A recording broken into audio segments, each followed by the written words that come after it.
Assalomu alaykum barchaga. Bugun o'nlik sanoq tizimidan boshqa sanoq tizimiga o'tkazish qoidalarini va misollarini ko'rib o'tamiz. Umumiy qoidaga to'xtaladigan bo'lsak, P asosli tizimga o'tish, ya'ni P asosli sanoq tizimiga o'tish uchun berilgan son n bizda o'nlikda berilgan n soni va o'tmoqchi bo'lgan sanoq tizim asosi P.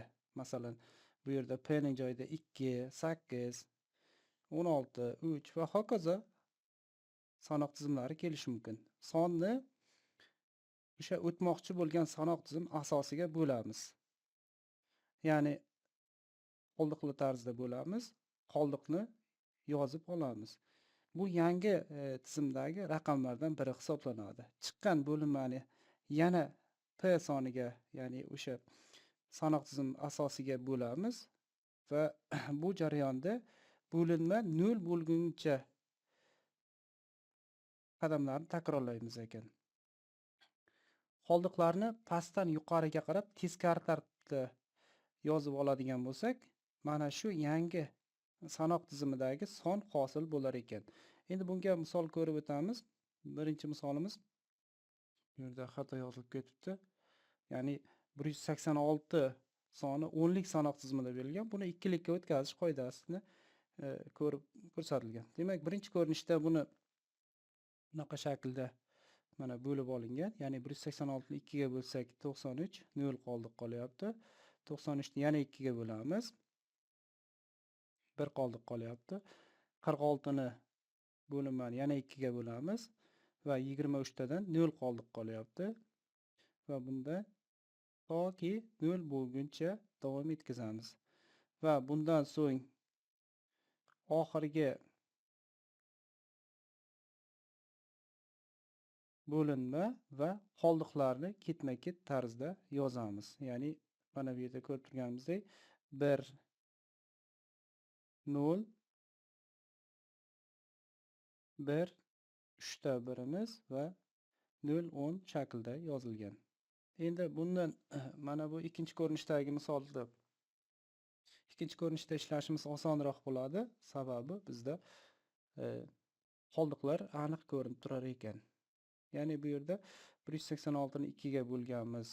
Demak, bu yerda 93 tadan 186 bo'lyapti va 0 qoldiq qolyapti. Va buni keyin yana 93 ni 2 ga bo'lyapmiz. 46 tadan va 46 ni 92 bo'lyapti, 1 qoldiq. Va shu tarzda to 0 qoldiq qolguncha davom etkazganmiz va mana bu pastki qismdan boshlab raqamlarni ko'rsatib o'tilganday ketma-ketlikda yozib olganmiz. Ya'ni mana shu son hosil bo'lar ekan. Endi boshqa nimaga sanoq tizimiga misol ko'radigan bo'lsak, 125 sonini 8 lik tizimga o'tkazish. Bu yerda ko'rib turganingizdek, birinchi ko'rinish bo'yicha qoidasi ko'rsatib o'tkazilgan. Endi biz buni ikkinchi ko'rinishdagi holat bo'yicha, ya'ni 125 ni o'nlik sanoq tizimidagini 8 likka o'tish uchun qoldiqli tarzda bo'lamiz. Ya'ni bunda 15 tadan bo'ladigan bo'lsa, bizda 120 va 5 qoldiq qoladi. Buni yana 8 ga bo'lamiz va bittadan 8 ayiradigan bo'lsak, 7 qoldiq qoladi. Va buni mana bu raqamlarimizni teskari tartibda, ya'ni bu tarafdan bu yoqqa qaratib yozadigan bo'lsak, 125 sonimiz o'nlikda teng bo'lar ekan 175 soniga 8 likdagi. Demak, sonni yozganimizdan so'ng pastda uning asosini ko'rsatib qo'yar ekanmiz. Keyingi misolga o'tadigan bo'lsak, demak bizda 255 soni 10 likda berilyapti. Buni 16 lik tizimga o'tkazamiz. Bizda 9 ta 0 dan 9 gacha raqamlar va A raqam, B raqam, C, D, E, F raqamlarimizni belgilab olgandik 16 lik sanoq tizimida. Bizda sanoq tizimiga o'tishimizda mana shuning misol uchun bo'lganimizda qoldiq qolishiga qarab o'sha sonlar, ya'ni A, B, C, D, E, F raqamlarni hosil qilib olishimiz uchun bu narsa kerak bo'lar ekan. Ya'ni 16 dan kichik qoldiq qolganda buni mana shu raqamlarni birontasiga to'g'ri kelishi mumkin.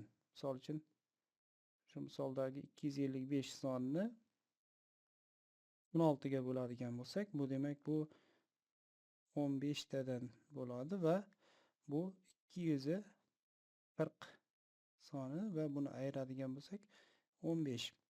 Demak, ikkalasi ham 15 dan kichik. Bo'lishni shu yerda to'xtatamiz va 15 soni 16 likda F harfiga to'g'ri kelganini ko'rib turibmiz.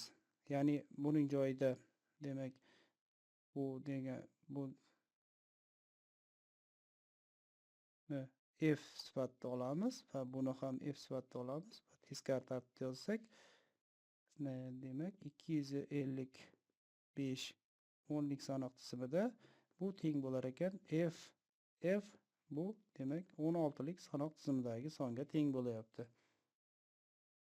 Keyingi misolga o'tadigan bo'lsak, 100 soni 10 lik sanoq tizimida berilyapti. 100 ni 3 lik sanoq tizimiga o'tkazmoqchi bo'lsak, demak 3 ga qoldiqli tarziga bo'lamiz. Ya'ni 33 tadan bo'ladi. Bu 99 va qoldiq 1 qoladi.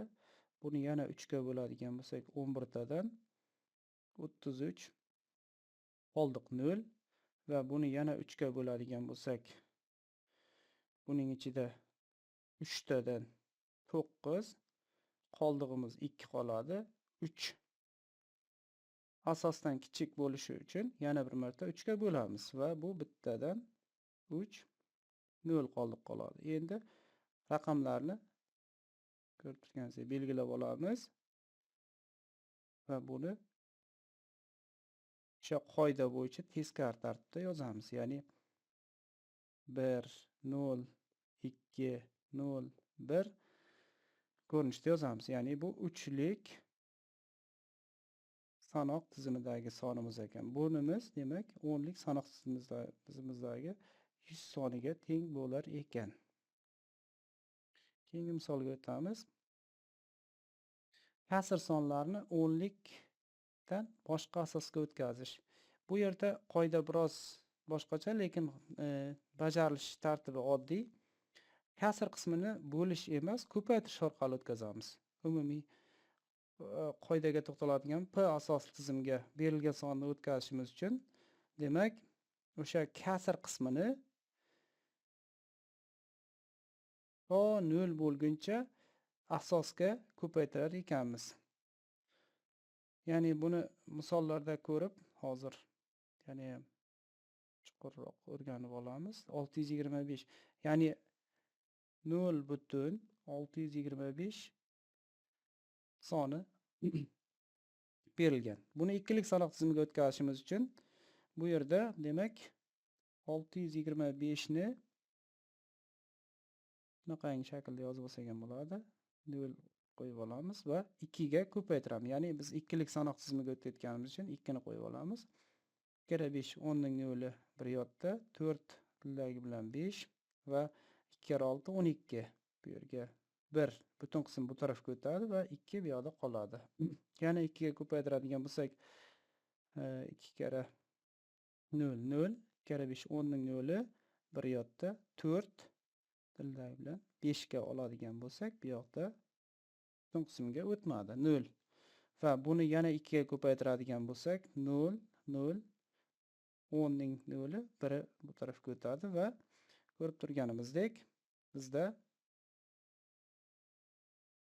ikkilik sanoq tizimidagi kasr sonimiz hosil bo'ldi. Ya'ni bu 0.625 sonimiz ikkilik sanoq tizimida 0 butun, bu 0 butun sifatida olinadi va 101 sonini hosil qilar ekan. Navbatdagi misolga o'tadigan bo'lsak, bu yerda ko'rib turibmiz, demak 13 butun 625 soni berilgan. Buni butun qismini har doimgidek qoida bo'yicha, ya'ni sanoq sistemasining asosiga bo'lamiz. 2 tadan 2 ga bo'ladigan bo'lsak, 6 tadan 12 1 qoldiq qoladi va yana 2 ga bo'lamiz. 3 tadan 6, bu yerdan 0 qoldiq va buni yana 2 ga bo'ladigan bo'lsak, bittadan 2, bu yerda 1 qoldiq. Va raqamlarni qolgan raqamlarni belgilab olamiz. Bu yerda ko'rib turibmiz va har doimgidek teskari shaklda yozamiz. Ya'ni 1, 11, 0, 1. Va oldingi misolda ishlagandik. 625 ni demak 2 ga ko'paytiramiz. 2 ga ko'paytirganimizda demak 10 ning 0 5, 1 yotda 1 yotdagi bilan 5 bo'lyapti va 2 kare 6 12 ning ikkisi demak 1 butun qism tarafga o'tdi. Yana 2 ga ko'paytiradigan bo'lsak 0 0 5 va bu tarafda butun qismga hech narsa o'tmadi. 0 yozib qo'yamiz va yana 2 ga ko'paytiradigan bo'lsak 0 0 10 ning 0 va 1 bu tarafga o'tadi. Endi bu yerdan oladigan bo'lsak 0,101 ya'ni 101 ikkilik sanoq tizimida ekan. Bu demak o'z navbatida teng bo'lyapti 13,625 soniga 10lik sanoq tizimidagi sonimizga teng ekan.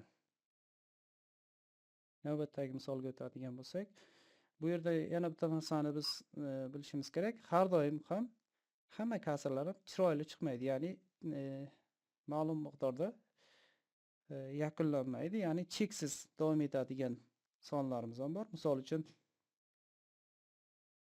0,1 sonni agar biz ikkilik sanoq tizimiga o'tkazadigan bo'lsak, ya'ni 0,1 bu 10lik sanoq tizimida buni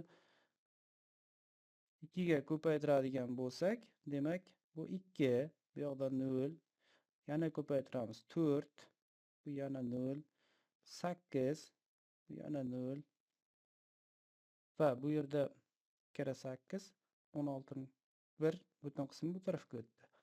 Yana davom etamiz. Demak 12 ning 2 1 butun qismga o'tadi. 2 kare 2 4. Bu yerda yana 0.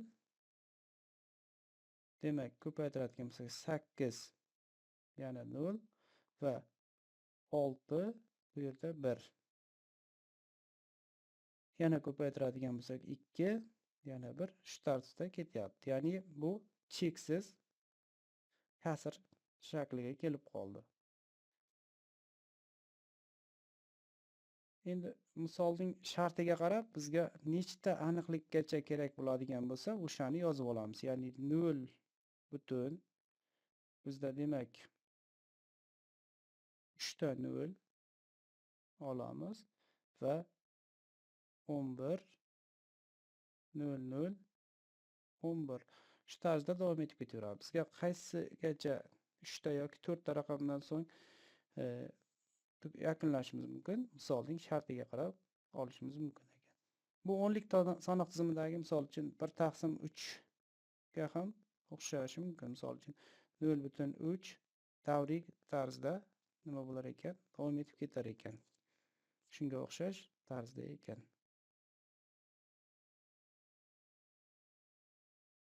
Xulosa qiladigan bo'lsak, 10lik sanoq tizimidan boshqa sanoq tizimiga o'tishda butun qismini o'tmoqchi bo'lgan sanoq tizimimiz asosiga bo'lamiz va qoldiqlarni yozib boramiz. Qoldiqlarni teskari tartibda, ya'ni oxirdan boshiga qarab sonlarni yozadigan bo'lsak, bizda o'sha o'tkazmoqchi bo'lgan sanoq sistemamizdagi sonlar hosil bo'lar ekan. Kasr qismida esa o'tkazmoqchi bo'lgan asosga ko'paytiramiz. Ya'ni o'sha sonni ko'paytirib butun qismini yozib ketaverganmiz. Har safar butun qismi ketma-ket yozib boramiz va kasr qismi 0 bo'lguncha yoki kerakli aniqlikkacha davom ettirib bu jarayonni yakunlar ekanmiz. E'tiborlaringiz uchun rahmat.